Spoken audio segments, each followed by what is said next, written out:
नमस्कार दोस्तों। शिव से शिवत्व की ओर की हमारी इस गहन यात्रा में आपका हार्दिक स्वागत है। आज हम भगवान शिव के एक ऐसे प्रतीक चिन्ह पर बात करेंगे जो अक्सर भक्तों को रहस्यमय या थोड़ा डरावना भी लगता है। उनके गले में सुशोभित मुंड माला यानी नर मुंडों की माला यह सिर्फ एक आभूषण नहीं बल्कि जीवन, समय और अस्तित्व के सबसे गहरे सत्य का प्रतीक है। एक ऐसा दर्शन जो हर व्यक्ति के लिए प्रासंगिक है, वह चाहे किसी भी आस्था या विचार को मानता हो। मुंडमाला के पीछे कई पौराणिक कथाएं हैं।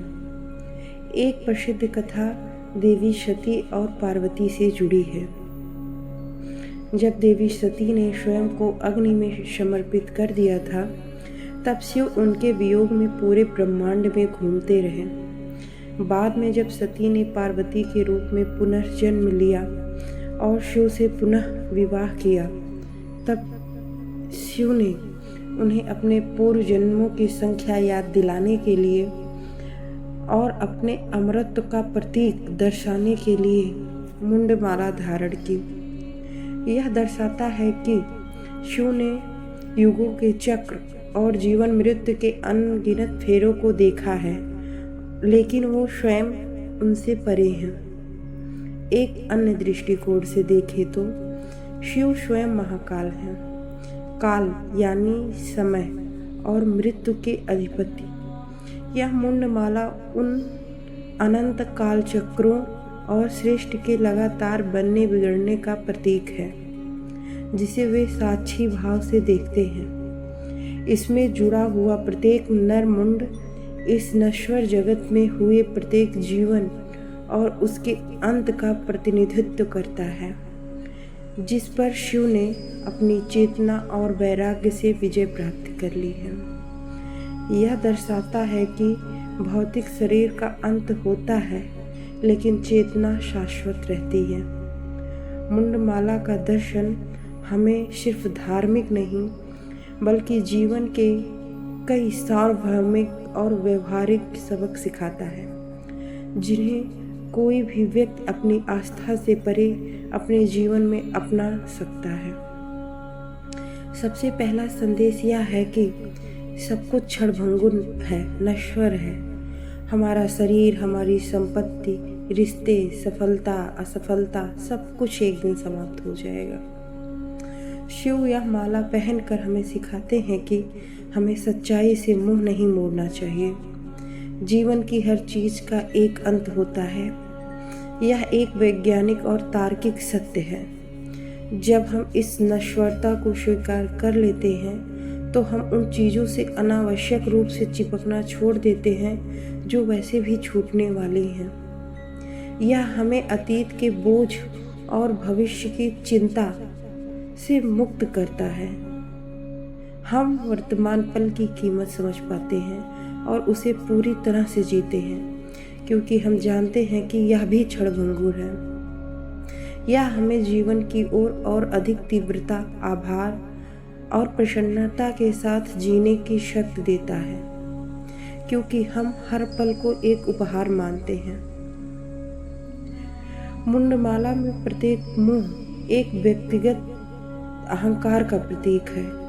शिव ने अपने गले में धारण कर यह दर्शाया है कि उन्होंने स्वयं सभी प्रकार के अहम यानी मैं और मेरा, मैं दूसरों से बेहतर हूँ, मैं यह कर सकता हूँ, मेरी पहचान को त्याग दिया है। अहंकार अक्सर हमारे भीतर की एक ऐसी दीवार होती है जो हमें सीखने, बढ़ने और दूसरों से जुड़ने से रोकती है। यह हमें अपनी गलतियाँ मानने, माफ़ी मांगने या दूसरों की बात सुनने नहीं देता है। जब हम अपने अहंकार को कम करते हैं, तो हम अधिक खुले विचारों वाले, विनम्र और सहिष्णु बन जाते हैं।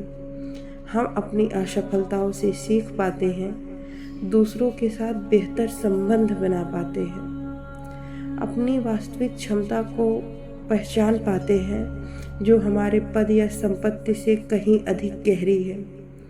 यह आत्ममुक्ति की ओर एक कदम है, जहां आप खुद को अपने झूठे स्व से मुक्त करते हैं।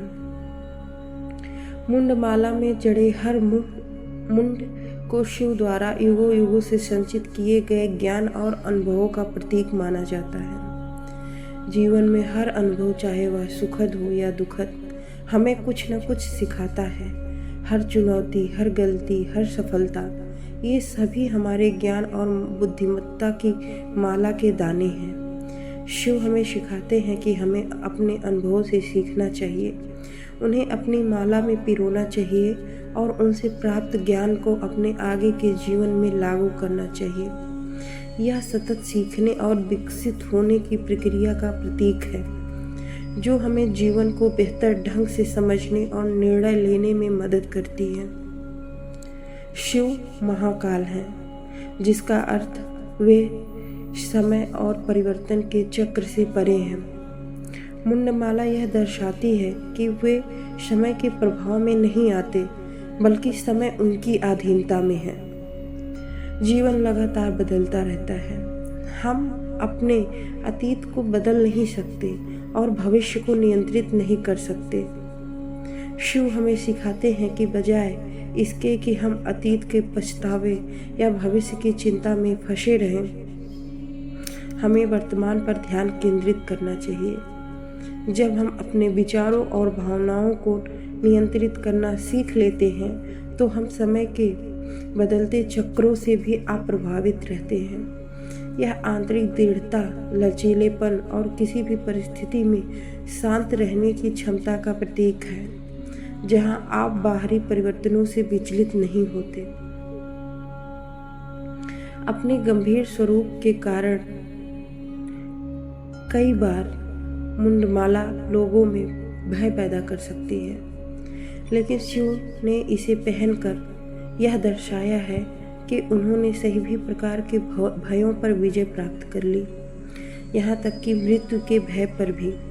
हम सब अपने जीवन में कई भयों का सामना करते हैं। असफलता का भय, अस्वीकृति का भय, अकेलेपन का भय या अज्ञात भय। शिव हमें सिखाते हैं इन भयों से भागने की बजाय हमें उनका सामना करना चाहिए। जब हम यथार्थ को स्वीकार करते हैं, भले ही वह कितना ही कठोर क्यों ना हो, और अपने आंतरिक डर को पहचान लेते हैं और उस पर काम करते हैं, तो हम उनसे मुक्त हो जाते हैं। यह हमें जीवन की सबसे कठिन सच्चाइयों को भी स्वीकार करने और उनसे शक्ति प्राप्त करने की प्रेरणा देता है।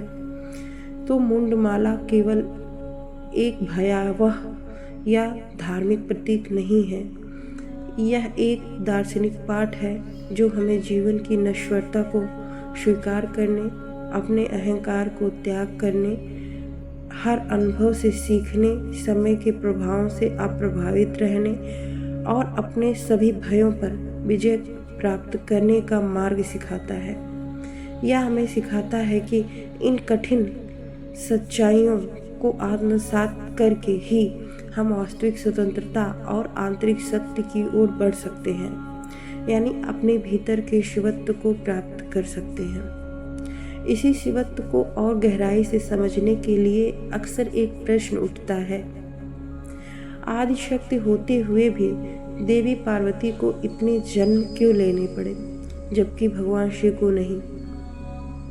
और अगर शिव इतने शांत और स्थिर हैं, तो उन्हें संहारकर्ता क्यों कहा जाता है, जबकि हम भी यह कहते हैं कि वे सृजन, पालन, संहार तीनों से परे हैं? यह समझना महत्वपूर्ण है कि भगवान शिव की भूमिका का विभिन्न स्तरों पर देखा जाता है। एक व्यवहारिक स्तर पर भगवान शिव को त्रिदेवों में संहारकर्ता के रूप में जाना जाता है, लेकिन यहाँ संहार का अर्थ केवल विनाश नहीं, बल्कि परिवर्तन, शुद्धि और नवीनीकरण है।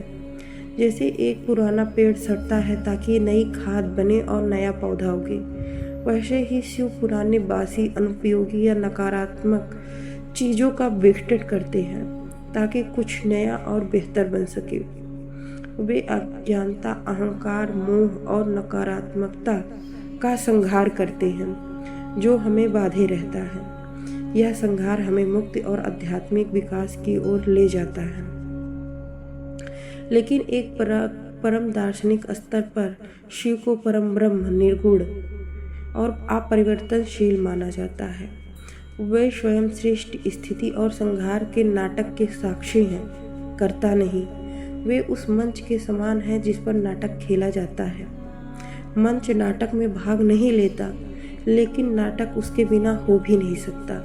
वे उस ऊर्जा के स्रोत हैं जो इन क्रियाओं को करती भी है, लेकिन वे स्वयं इनमें सीधे लिप्त नहीं होते, बल्कि साक्षी बने रहते हैं। वे परम चेतना है जो हर चीज का आधार है, लेकिन किसी भी चीज से बधी नहीं है। तो इन बातों को जोड़ते हुए हम कह सकते हैं कि व्यवहारिक स्तर पर भगवान शिव संहार करता है, क्योंकि वे परिवर्तन और नवीनीकरण का मार्ग प्रशस्त करते हैं।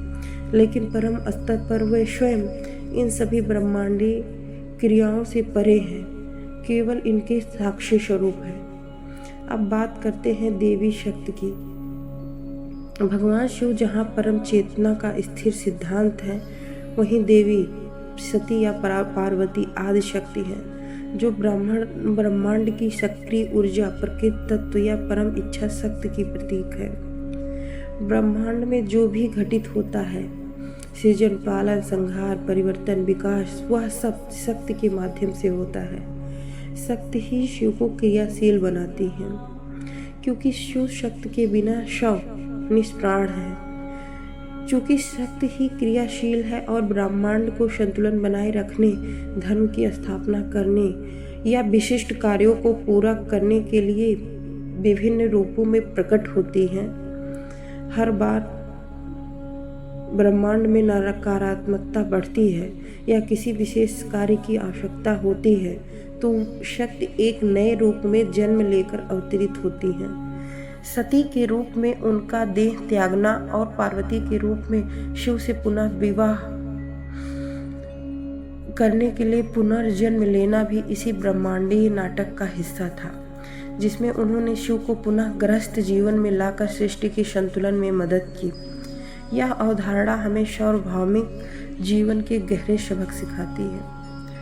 सबसे पहले यह हमें स्थिरता और परिवर्तन के शाश्वत नृत्य को समझाती है। शिव स्थिरता का प्रतिनिधित्व करते हैं, जबकि शक्ति परिवर्तन का प्रतिनिधित्व करती हैं। जीवन में भी कुछ सिद्धांत स्थिर रहते हैं, जैसे नैतिकता, प्रेम, मूलभूत मूल्य, जबकि बाकी सब कुछ लगातार बदलता रहता है, जैसे परिस्थितियाँ, रिश्ते, हमारा विचार, शरीर। ब्रह्मांड लगातार परिवर्तनशील है और शक्ति के बार बार जन्म लेना यह दर्शाता है कि अस्तित्व की प्रकृति ही सक्रिय और परिवर्तनशील है। हमें इस परिवर्तन को स्वीकार करना और सीखना चाहिए और इनमें ढलना चाहिए।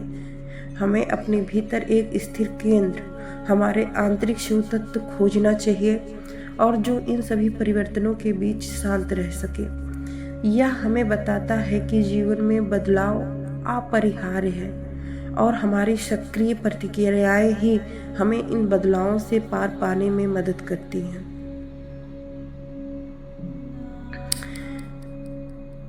तो देवी पार्वती के पुनर्जन्म की यह कथा, शिव की संहारक भूमिका का यह गूढ़ अर्थ केवल पौराणिक कहानियों नहीं, बल्कि अस्तित्व की सक्रियता, परिवर्तन की आवश्यकता, उद्देश्य के प्रति निरंतर प्रयास और आंतरिक बाहरी संतुलन की गहन दार्शनिक व्याख्या है, जिसे हर कोई अपने जीवन में लागू कर सकता है।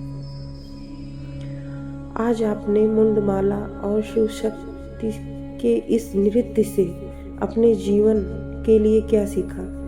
क्या आपने किसी ऐसे अहंकार या भय की पहचान की जिसे त्याग कर आप शिवत्व की ओर एक कदम बढ़ा सकते हैं?